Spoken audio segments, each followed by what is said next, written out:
Chapter 14. The Impression of Increase.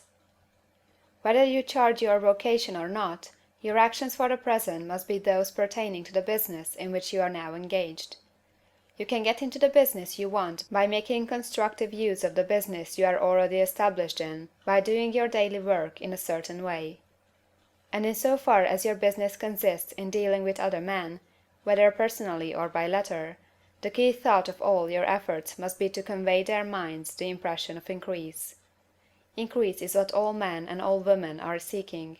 It is the urge of the formless intelligence within them, seeking fuller expression. The desire for increase is inherent in all nature. It is the fundamental impulse of the universe. All human activities are based on the desire for increase. People are seeking more food, more clothes, better shelter, more luxury, more beauty, more knowledge, more pleasure. Increase in something, more life. Every living thing is under this necessity for continuous advancement. Where increase of life ceases, dissolution and death set in at once. Man instinctively knows this, and hence he is forever seeking more. This law of perpetual increase is set forth by Jesus in the parable of the talents. Only those who gain more retain any. From him who had not shall be taken away even that which he had. The normal desire for increased wealth is not an evil or a reprehensible thing. It is simply the desire for more abundant life. It is aspiration. And because it is the deepest instinct of their natures, all men and women are attracted to him who can give them more of the means of life. In following the certain way as described in the foregoing pages, you are getting continuous increase for yourself, and you are giving it to all with whom you deal. You are a creative center, from which increase is given off to all. Be sure of this, and convey assurance of the fact to every man, woman, and child with whom you come in contact. No matter how small the transaction, even if it be only the selling of a stick of candy to a little child, put into it the thought of increase, and make sure that the customer is impressed with the thought. Convey the impression of advancement with everything you do, so that all people shall receive the impression that you are an advancing man, and that you advance all who deal with you.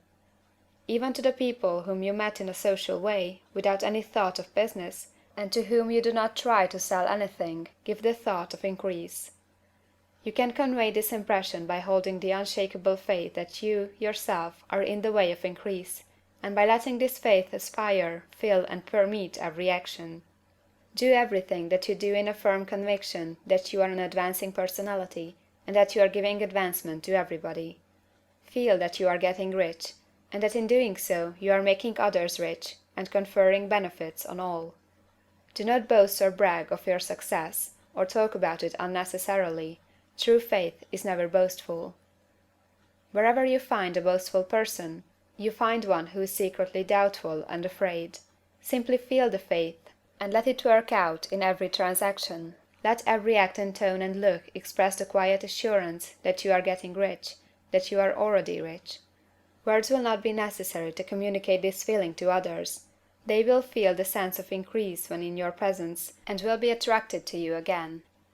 You must so impress others that they will feel that in associating with you they will get increase for themselves. See that you give them a use of value greater than the cash value you are taking from them. Take an honest pride in doing this, and let everybody know it, and you will have no lack of customers. People will go where they are given increase, and the Supreme, which desires increase in all and which knows all, will move toward you men and women who have never heard of you. Your business will increase rapidly, and you will be surprised at the unexpected benefits which will come to you. You will be able from day to day to make larger combinations, secure greater advantages, and to go on into a more congenial vocation if you desire to do so. But in doing all this, you must never lose sight of your vision of what you want, or your faith and purpose to get what you want. Let me here give you another word of caution in regard to motives. Beware of the insidious temptation to seek for power over other men. Nothing is so pleasant to the unformed or partially developed mind as the exercise of power or domination over others. The desire to rule for selfish gratification has been the curse of the world. For countless ages, kings and lords have drenched the earth with blood in their battles to extend their dominions. This not to seek more life for all, but to get more power for themselves. Today, the main motive in the business and industrial world is the same.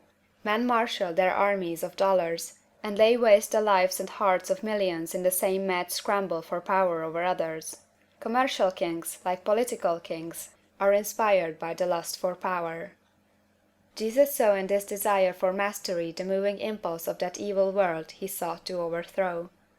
Read the 23rd chapter of Matthew, and see how he pictures the lust of the Pharisees to be called master, to sit in the high places, to domineer over others, and to lay burdens on the backs of the less fortunate; and note how he compares this lust for domination with the brotherly seeking for the common good to which he calls his disciples. Look out for the temptation to seek for authority, to become a master, to be considered as one who is above the common herd, to impress others by lavish display, and so on. The mind that seeks for mastery over others is the competitive mind, and the competitive mind is not the creative one.